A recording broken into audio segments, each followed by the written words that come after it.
Here is our countdown. Nothing bad is happening.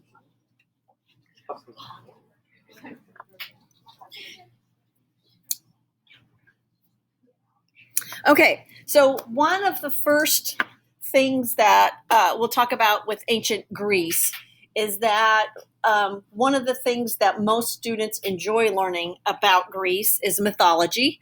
We don't study mythology because it's not real, and history is about real things.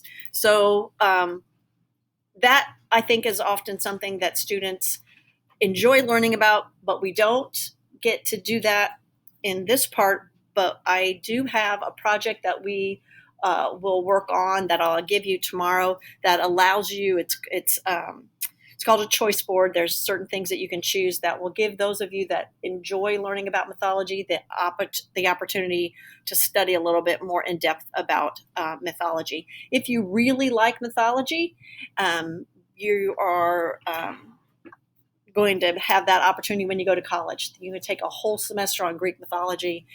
Those of you that enjoy that, it is and does usually count for English department, not history department. But it is, for those of you that enjoy it, highly entertaining. So what we, again, are going to focus on, obviously, is the history of the ancient Greeks. Anybody have Greek people in their family? Okay. Anybody ever seen the movie? Anybody ever seen the movie My Big Fat Greek Wedding? I would highly encourage you to, people. It's a great movie. One of the reasons I encourage you to watch it is, what does the dad think about being Greek? It's the best thing in the world. Being Greek is everything. My dad's side of the family is Greek. My dad's got two things on his side of the family. Number one, they're Greek, and number two, they're from Texas. And if you know anyone from Texas, they're the most obnoxious, annoying people of the world. So, shh, John, we don't need to hear your comments. Shh. It's not the Jonathan hour, I promise. So my dad, often being from Texas, like I have, don't like on tests, like many of you, don't like getting things wrong. And in fifth grade geography, what's the largest state in the Union? That would be Alaska, except my dad told me it was Texas. So I missed -1 on my geography test, which really torqued me. And then when I showed it to him, and my dad's like, your teacher's wrong. No, Dad, my teacher's not wrong. If you know anyone from Texas, that story is not unusual. So Greeks have kind of a special place in the history of the world because they have impacted culturally, politically, the world probably more than any other culture. If you drive, I think it's, what's the second street over from Section Street that way? Whatever that's, that house on the corner with the big tall columns that has no place whatsoever. It makes no sense. Greek. If you've ever been to Washington, D.C. and looked at any of those buildings, they're all based on the idea of Greek architecture. The Parthenon, the columns, and even our structure of government has its foundation of democracy in Greece. So it is a really important part of the study of the history of the world, in that it impacts so much and has such implications in every part of the world. So as usual, we're going to start with the geography because, again, that's really important.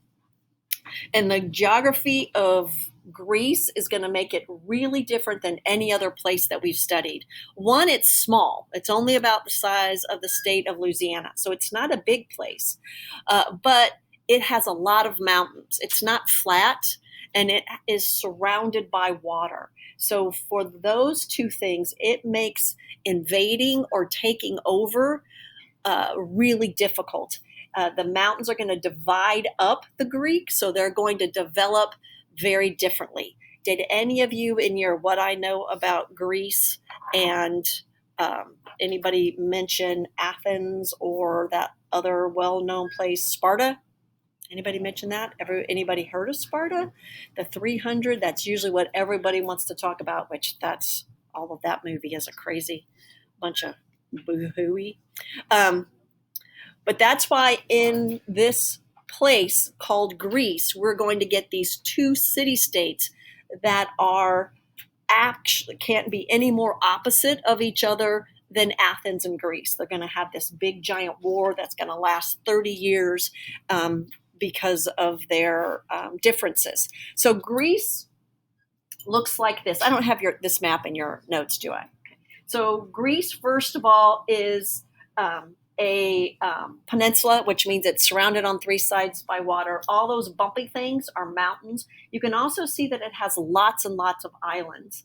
Peloponnesus, that's where the Peloponnesian War is going to start, and Athens, the Aegean Sea, and those of you that are people of faith and attend either Sunday school or any kind of, you should recognize lots of these different names like Thessalonia, Ephesia, Philippia. If you're familiar with the New Testament and all those names of the books of the New Testament, most of those New Testaments are written by Paul visiting all of these places, and usually the poor guy is in jail writing to people in jail.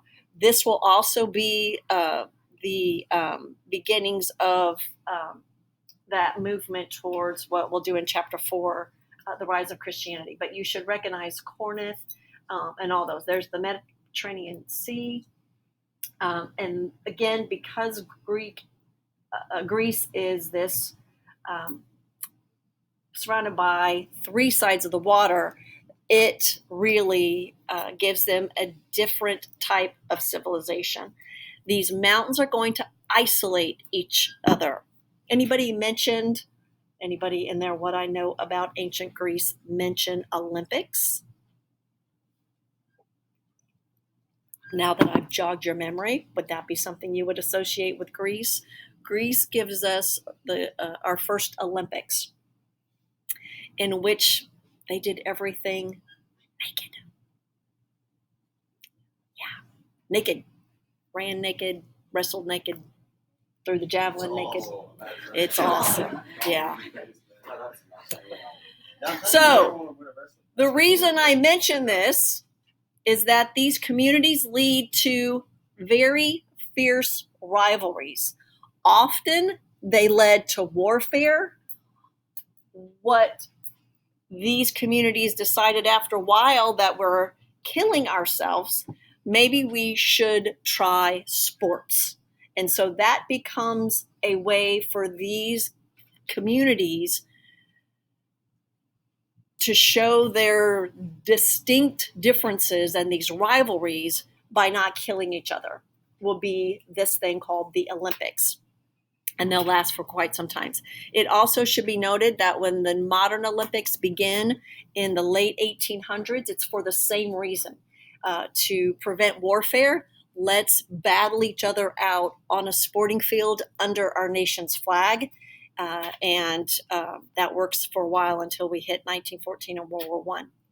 People participate in these political affairs because these, instead of having one big country called Greece, we have a lot of little teeny city states. And because of that, more people are able to participate in the political process.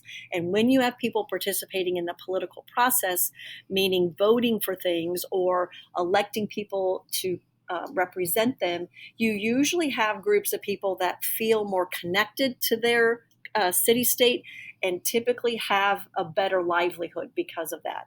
And I think I have the map again. Yep, there we go. Map of the seas. Greece, I said, is surrounded by water, and because of that, they are great sailors. They also are great ship builders.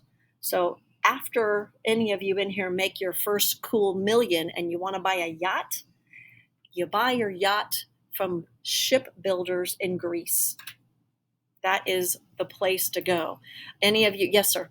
I was going to kind of talk about this. I found this little, I just thought of this right now. I was working yesterday in the middle of the woods. I was like, what in the world is that? There's a big old tall like that. I went in there and it is a gravestone from 1811. And it's just, it was some guy that died on the march to the Tippecanoe. That's pretty cool. Yeah. In my U.S. history class, which your sister participates, my A-push class, we're getting ready to talk about the Battle of Tippecanoe. That's pretty cool. That's wild. Because I got pictures of it. Pretty cool.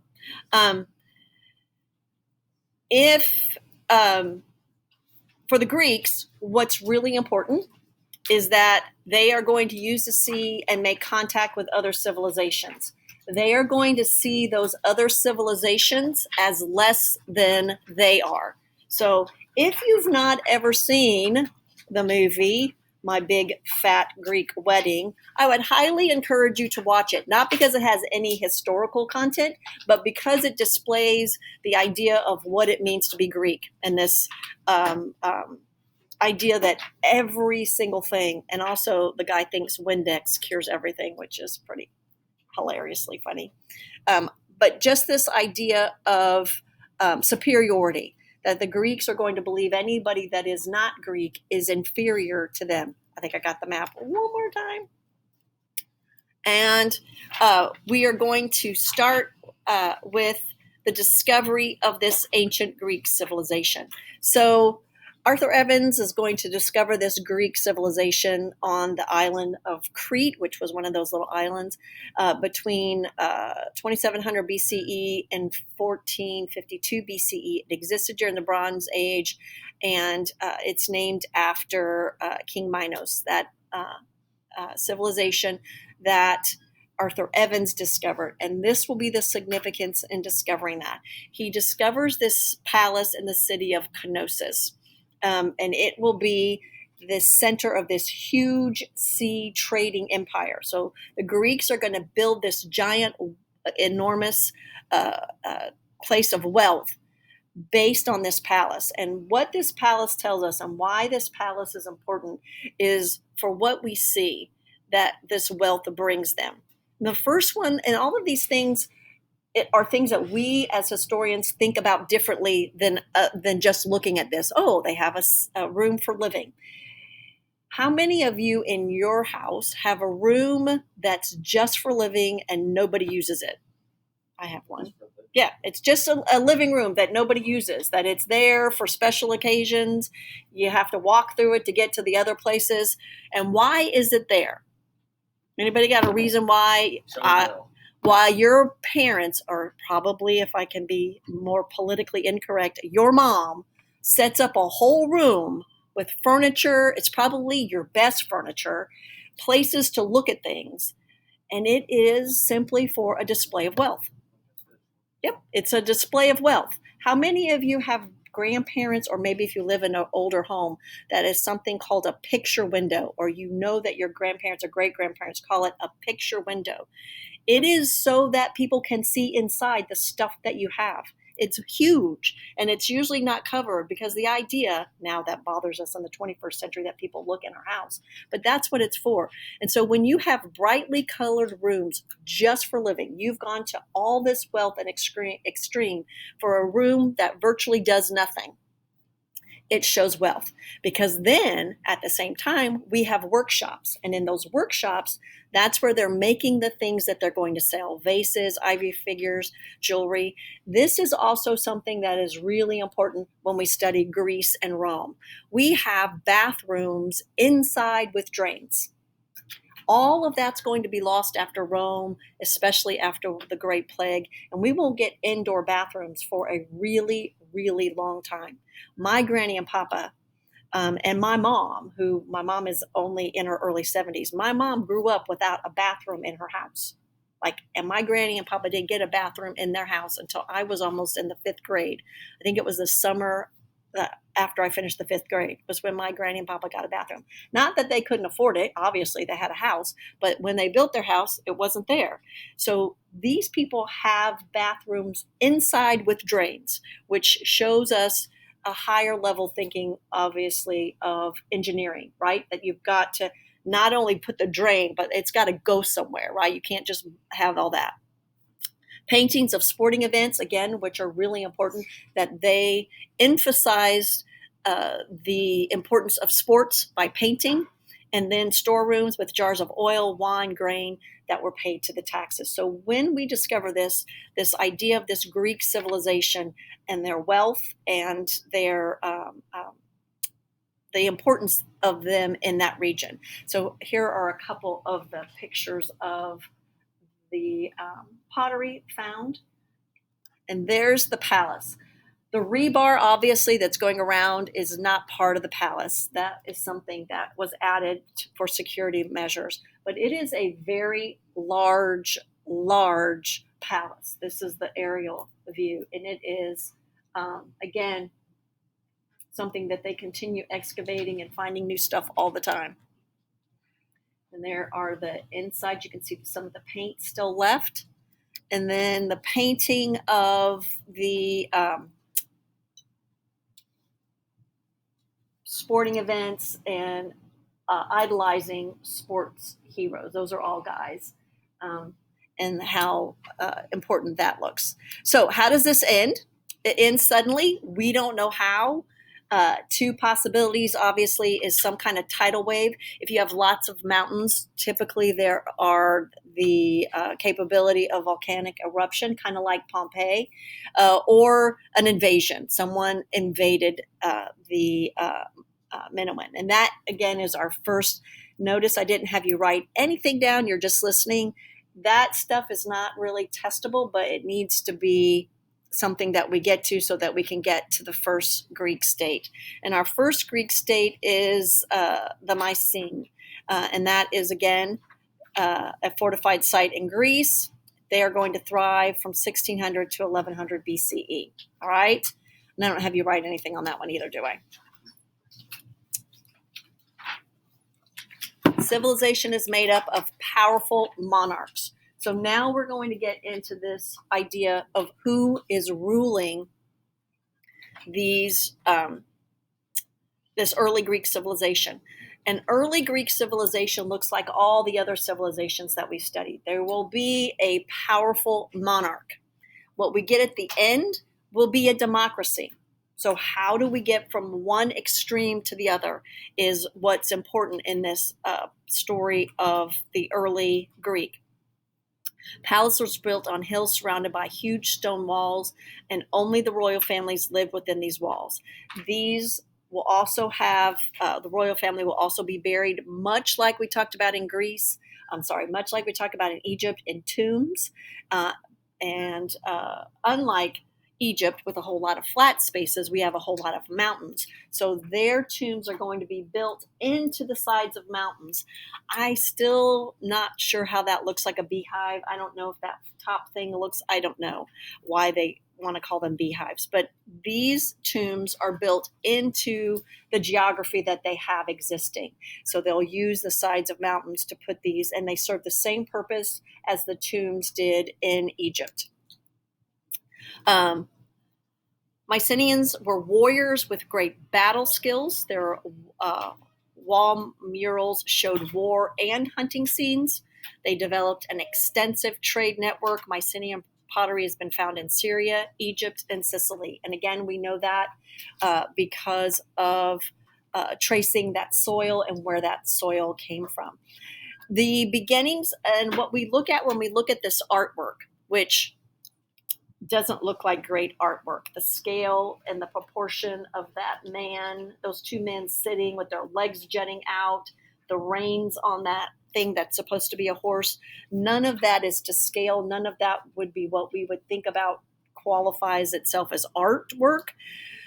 But when we look at pottery with adornment, meaning something has been added, it gives us, again, another layer of the importance that people placed on art. So this is just a jug. It's a jug to either hold water or to move olive oil.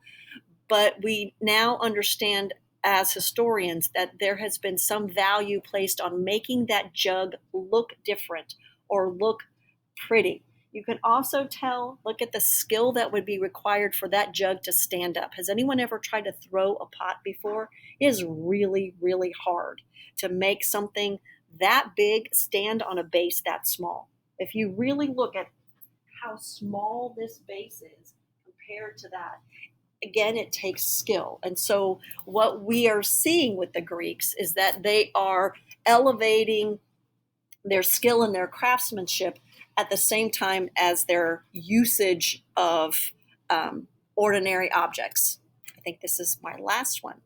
Most famous of the Mycenaean military adventures is told in the poetry of Homer. It's the Iliad, written by Homer, and tells the story of Troy, which we'll look at much later. Okay? All right, I'm going to stop there. I have put an assignment on. It's not due. I have to change it. I'm going to change the due date to Wednesday. You can do it now, or you can wait till tomorrow. This is about the art and sculpture of the Greek, which again gives us this idealization of the human body. It's the discus thrower, which I'm sure many of you have seen before. I am going to change that due date to Wednesday, so if you want to hold off till tomorrow, you may. Yes, sir. Can you go back to the impact of German slide? Sure.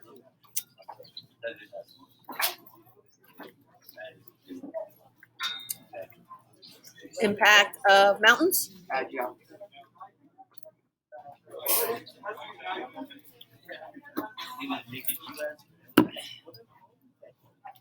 What questions do you have? Questions, anybody?